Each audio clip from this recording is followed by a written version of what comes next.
তোমার বয়স এখন 20 বছর না 23 বছর। 23 বছরের মধ্যে তুমি একবারও মাসিক হওনি, তাই তো? তুমি আমার ভিডিও দেখে আমার কাছে আসছো যে ম্যাম আমার তো 23 বছর লাইফে একবারও মাসিক হয় নাই, কি সমস্যা আমার একটু বলেন।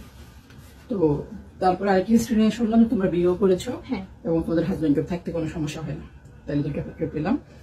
তো আমি তোমার রিপোর্টস পর্যালোচনা করে দেখলাম, তোমার আলট্রাসোনোগ্রাফি বলছে প্রথমত হচ্ছে তুমি দেখতে মাশাআল্লাহ অনেক কিউট একটা মেয়ে, লম্বা টম্বা সুন্দর, এবং মেয়েদের যে শারীরিক গঠন, ব্রেস্ট, তারপর শরীরের যে গঠন কাঠামো সবই তোমার মেয়েদের মতো এবং বেশ যথেষ্ট ডেভেলপড।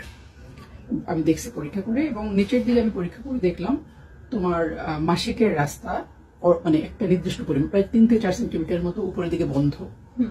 এটা হয়তো বা মাসিকের রাস্তা উপরের দিকে নাই, এটাও মাসিক না হওয়ার একটা কারণ। হ্যাঁ, আর তোমার কুচকির গোড়ায় দুই পাশে তলপেটের দুই নিচে যে আমাদের জরায়ুর পাশে যে ওভারি থাকে ওই ডিম্বাশয়, সেই দুইটা ওখানে আছে। আর তোমার রিপোর্ট বলছে আলট্রাসোনোগ্রাফিতে তোমার জরায়ু নাই। তাহলে মাসিক না হওয়ার জন্য, মাসিক হওয়ার জন্য আমাদের লাগে জরায়ু, আমাদের লাগে মাসিকের পথ, আমাদের লাগে ডিম্বাশয় অথবা ওভারি, হ্যাঁ, আর হরমোন ব্যালেন্স লাগে। এটা নারীর শরীর লাগে, নারীর ক্রোমোজোম লাগে। তোমার নারীর ক্রোমোজোম, তোমার ক্রোমোজোম 46XX নারীদেরই সব।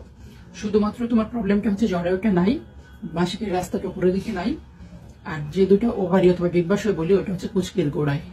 বাকি সবকিছু তুমি একদম পারফেক্ট মেয়ের মতো। যেহেতু জরায়ু নাই সেজন্য মাসিক হয় না।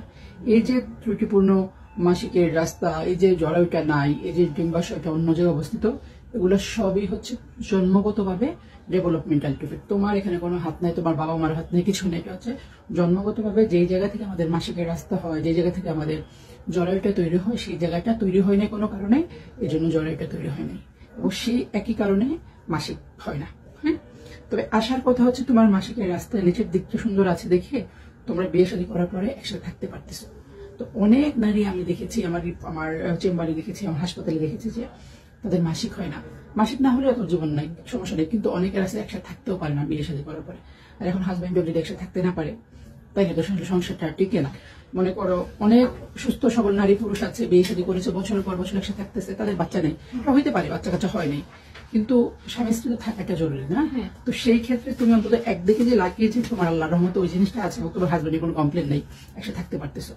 এখন তুমি আমার কাছে আসছো ম্যাম, এখন তো বিজ্ঞান অনেক আগাইছে, সেক্ষেত্রে আমি ছেলে মেয়ে নিতে পারবো কিনা, উন্নত বিশ্বে দেখি এরকম ছেলে মেয়ে অনেক সময় কাছে হয়, তো সেক্ষেত্রে আমার কোনো সুযোগ আছে কিনা। তো তোমার ক্ষেত্রে সুযোগের মধ্যে যেটা হচ্ছে উন্নত বিশ্বে, অনেক উন্নত বিশ্বে জরায়ু ট্রান্সপ্লান্ট করা যায়।